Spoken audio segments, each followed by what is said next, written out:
आता पाहूयात विस्तृत बातमीपत्र। केंद्रीय सामाजिक न्याय राज्यमंत्री रामदास आठवले यांनी महागाई, नीट परीक्षा पेपरफुटी, काँग्रेसच्या आर्थिक धोरणांवर तसेच शरद पवार यांच्या राजकीय भूमिकेवर भाष्य करत विरोधकांवर निशाणा साधला। महागाईच्या मुद्द्यावर बोलताना आठवले म्हणाले की महागाई वाढल्याचं चित्र मुख्यतः पेट्रोल आणि डिझेलच्या दरवाढीमुळे दिसून येते। सरकार गरिबांना धान्य पुरवत असले तरी त्यात आनंद मानण्यासारखे काही नाही। उलट धान्य घेणाऱ्या लाभार्थ्यांची संख्या कमी होणे आवश्यक असून नागरिक आर्थिकदृष्ट्या सक्षम व्हावेत ही सरकारची भूमिका असल्याचे त्यांनी सांगितले। नीट परीक्षा पेपरफुटी प्रकरणाबाबत बोलताना त्यांनी काँग्रेस जनता पार्टीची आवश्यकता नसून त्यासाठी भारतीय जनता पक्ष सक्षम असल्याचे म्हटले। अमेरिकेत बसून आंदोलन करण्यापेक्षा किंवा राजीनाम्याची मागणी करण्यापेक्षा सरकारला योग्य सूचना देणे अधिक योग्य ठरेल असे ते म्हणाले। पेपरफुटी प्रकरणात जे दोषी सापडले आहेत त्यांच्यावर कठोर कारवाई झाली पाहिजे अशी मागणीही त्यांनी केली।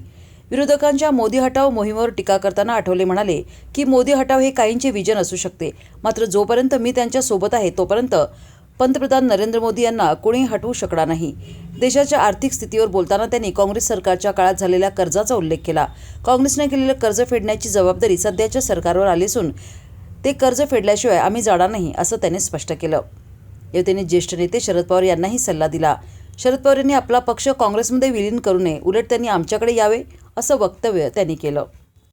नाही, माझी भूमिका अशी आहे की कॉक्रोच जनता पार्टीची अजिबात आवश्यकता नाही। या ठिकाणी भारतीय जनता पार्टी आहे आणि रिपब्लिकन पार्टी आहे, त्यामुळं कॉक्रोच पार्टीची अमेरिकेमध्ये बसून अशी पार्टी स्थापन करण्यामध्ये काय फार स्वारस्य असं नाही आहे। पण ठीक आहे, त्यांनी नीटच्या विषयावर त्यांनी भूमिका घेतलेली आहे, त्याचं स्वागतच आहे। आणि नीटमध्ये असा भ्रष्टाचार होऊ नये आणि महाराष्ट्रामध्येच या नीटच्या पेपरफुटीमध्ये अनेक लोक सापडलेले आहे। देवेंद्र फडणवीस यांनी जाहीर केलेलं आहे की आम्ही असा भ्रष्टाचार किंवा अशी पेपरफुटी आम्ही करणाऱ्यांना उकळून टाकू आम्ही। त्यामुळं अनेक लोक इथे पकडलेले आहेत आणि इतर राज्यामध्ये पकडलेले आहेत। त्यामुळं मंत्र्यांनी राजीनामा देऊन हा प्रश्न सुटणार नाही।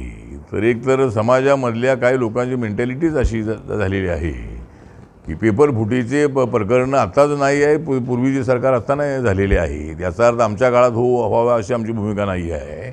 आणि पेपरफुटीच्या माध्यमातून जे लोक सापडलेले आहेत त्यांना कठोर शिक्षा करण्याचा प्रयत्न नक्कीच आमचा आहे।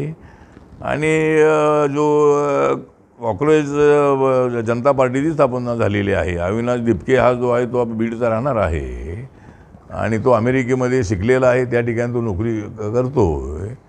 त्यामुळे मला असं वाटतं की त्यांनी इथे इंडियामध्ये येऊन मोर्चे काढण्यापेक्षा अमेरिकेमध्ये काढले पाहिजे, ट्रम्पच्या विरोधामध्ये मोर्चे काढले पाहिजे। तर आता ठीक आहे, पण त्याची मागणी रास्त आहे, पण आता फक्त यांचा धर्मेंद्र प्रधानचा राजीनामा मागून हा विषय सुटणार नाही। तो जर चांगला अभ्यास जो आहे तर त्यांनी सांगितलं पाहिजे की अशा पेपरफुटी पुन्हा होऊ नयेत यासाठी सरकारने काय करणं आवश्यक आहे हे त्यांनी सांगणं आवश्यक आहे। फक्त राजीनामा मागून काय झालं की आपण राजीनामा मागतो आणि कुणी राजीनामा देत नाही आहे। पूर्वीच्या काळामध्ये असे राजीनामे मागण्यात आलेले आहेत। त्यामुळे मला असं वाटतं की राजीनाम्यापेक्षा असं पेपरफुटी न होण्यासाठी काय करणं आवश्यक आहे त्या सरकारने, अशा पद्धतीच्या सूचना जर अविनाशने दिल्या तर त्याचा नक्की सरकार विचार करेल अशी आमची भूमिका आहे। हां,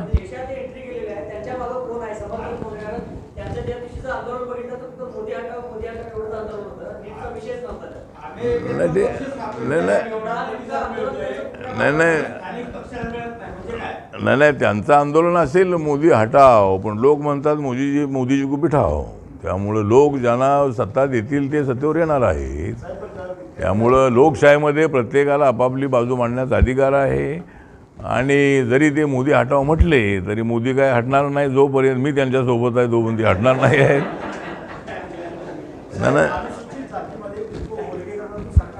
मला वाटतं की शरद पवार साहेबांनी काँग्रेसमध्ये आपली पार्टी विलीन करू नये, पण मी त्यांना पूर्वीचा सल्ला दिला होता की आपली पार्टी काँग्रेस विलीन करा, पण सध्या काँग्रेसमध्ये दम राहिलेला नाही आहे। त्यामुळं काँग्रेसला लवकर भविष्य दिसेल अशी परिस्थिती नाही।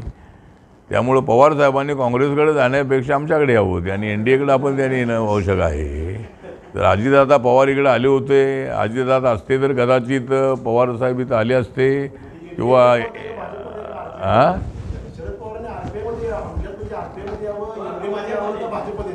नाही, त्यांना भाजपमध्ये भाजपवर जायचं नसेल आणि RPI घ्यावं, मी त्यांना घेऊन त्यांना तिकडे जातो.